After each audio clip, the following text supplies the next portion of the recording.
तो हेलो मेरे प्यारे गेमर्स, आ चुके हैं एक और वीडियो के साथ वापस। और इस वीडियो में मैं कुछ बेसिक सेटिंग्स के बारे में बताऊंगा जिसको करके आपका गेम प्ले एकदम सुधर जाएगा। तो चलिए अब सीधा बढ़ते हैं सेटिंग्स में। तो हमारा सेटिंग्स में बेसिक में हम लोग आते हैं तो सबसे नीचे FOV रेंज दिखाई देता है। तो मैं बताता हूँ आपको FOV रेंज होता क्या है। अभी मेरा FOV रेंज मैक्स पे है, तो मैं अब सेटिंग में जाके FOV रेंज को एकदम मिनिमम में कर देता हूँ, फुल एकदम कम। तो आप देख सकते हो मेरा कैमरा व्यू जो है वो कम हो चुका है। और अगर मैं FOV रेंज को बड़ा कर देता हूँ तो आप देख लो कि मेरा कैमरा व्यू बढ़ चुका है। तब ये काम कब आएगा हमारा।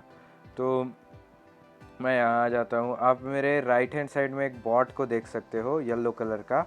अब मैं FOV रेंज को एकदम मिनिमम कर देता हूँ, ठीक है। बेसिक में जाके FOV रेंज एकदम मिनिमम। तो आप देख सकते हो बॉट गायब हो चुका है, मतलब अगर उसके जगह कोई बंदा भी होगा ना वो भी गायब हो जाएगा। तो अब मैं जाता हूँ सेटिंग में और अपने FOV रेंज को मैक्सिमम कर देता हूँ।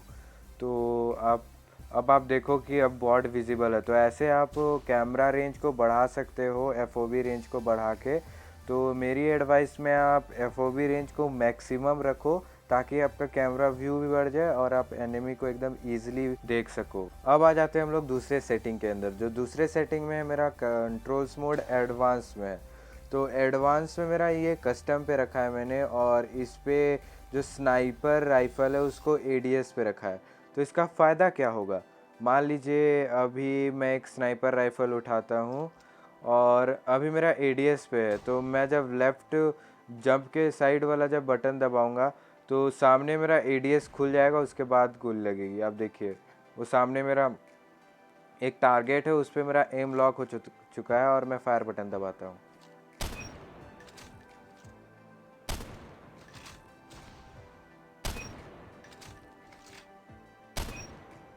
तो इसका फ़ायदा ये है कि आपको बार बार स्कोप ऑन नहीं करना पड़ेगा अपने टारगेट को मारने के लिए। जब जस्ट आप टारगेट पे एम लॉक करो और फायर बटन दबा दो तो एम अपने आप खुल जाएगा और आपका टारगेट सीधा शूट हो जाएगा।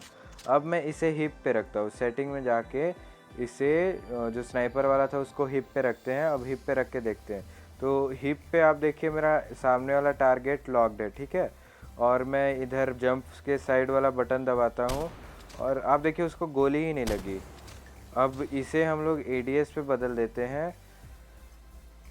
तो सेटिंग में जाके इसे हम लोग ADS में कर देते हैं। ADS में करने के बाद अब मैं फायर बटन दबाता हूँ। फायर वाला, ये देखो। तो यार इस पे यही फ़ायदा, आप क्विक स्कोप एकदम इजीली कर सकते हो अपने एनिमी को और आराम से मार सकते हो। तो आप इसे ADS पे ही रखो, कस्टम में जाके। अब हम बढ़ते हैं तीसरे सेटिंग के अंदर। तो तीसरे सेटिंग में आप बेसिक पे देखोगे ऊपर पे एक ऑलवेज स्प्रिंट करके होगा। इधर जायरो के ऊपर एक ऑलवेज स्प्रिंट करके होगा। तो इसे मैं ऑफ़ कर देता हूँ और इसको हम लोग जब ऑलवेज स्प्रिंट मतलब जब हम लोग स्प्रिंट कर रहे होंगे तब इसका सेंसिटिविटी आ जाएगा। तो देखिए आप कितना ज़्यादा हिल रहा है, ये मेरा फुल पे है। तो इसको अब हम लोग सेटिंग में जाके जो हमारा सेंसिटिविटी है ना, ये स्टैंडर्ड सेंसिटिविटी उससे मैच कर देंगे। बेसिक में जाके ऑलवेज स्प्रिंट में इसे 85 में कर देते हैं। अब देखिए हमारा दोनों सेंसिटिविटी बराबर हो गया। मैं सेम मूव कर रहा हूँ अपने फिंगर को, लेकिन उतना ही मूव हो रहा है दोनों टाइम। तो आप इसे अपने स्टैंडर्ड सेंसिटिविटी के साथ मैच कर सकते हो। कैमरा सेंसिटिविटी में स्टैंडर्ड सेंसिटिविटी के साथ मैच कर सकते हो। इससे आपको ये फ़ायदा होगा ना कि जब आप स्प्रिंट करोगे तो सेंसिटिविटी चेंज नहीं होगा, जिसके कारण आपको कंफर्टेबल लगेगा खेलने में। अब आ जाते हैं हम लोग अगला सेटिंग में। अगला सेटिंग है हम लोग का ग्राफिक्स को लेके। तो जो मेरा फ़ोन है वो वेरी हाई और हाई तक जाता है। तो जब आप वेरी हाई और हाई पे कर देते हो तो देखिए आपका पूरा इंटरफेस चेंज हो जाता है, एकदम ग्राफिक्स क्वालिटी एकदम ओपी हो जाता है, एकदम ज़बरदस्त हो जाता है, क्या बोले। लेकिन इसका कोई फ़ायदा नहीं होने वाला आपका गेम प्ले में। तो आप अपने ग्राफिक सेटिंग को लो और मैक्स कर दो, जितना आपका फ्रेम रेट जा सके उतना कर दो, ताकि आपको एनिमी के साथ फाइट करने में इजी हो। अगर आपका फ्रेम रेट ज़्यादा होगा तो आपको इजी पड़ेगा सामने वाले को टैकल करने में। तो अब आ जाते हैं हम लोग अगला सेटिंग के अंदर। तो ये सेटिंग हम लोग का सेंसिटिविटी के ऊपर है। तो जो सेंसिटिविटी है उस पर रोटेशन मोड में 3 है, fix speed, distance acceleration, speed acceleration.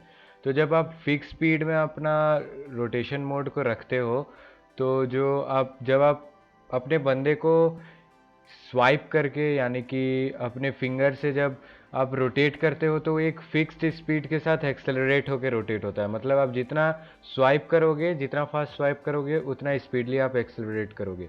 तो इसे आप स्पीड एक्सेलरेशन में रख दो और इसे फुल कर दो। इससे आपको ये फ़ायदा होगा कि आप अपना एडीएस एनिमी में एकदम जल्दी जल्दी स्विच कर पाओगे और एनिमी को एकदम ईजिली मार पाओगे। आई होप यार आपको ये वीडियो अच्छा लगा होगा। अगर वीडियो अच्छा लगा तो लाइक कर दीजिए और चैनल को सब्सक्राइब कर लीजिए और इस वीडियो को अपने दोस्तों के साथ शेयर कर लीजिए जो कॉल ऑफ ड्यूटी खेलते हैं। नेक्स्ट वीडियो तक के लिए गुड बाय।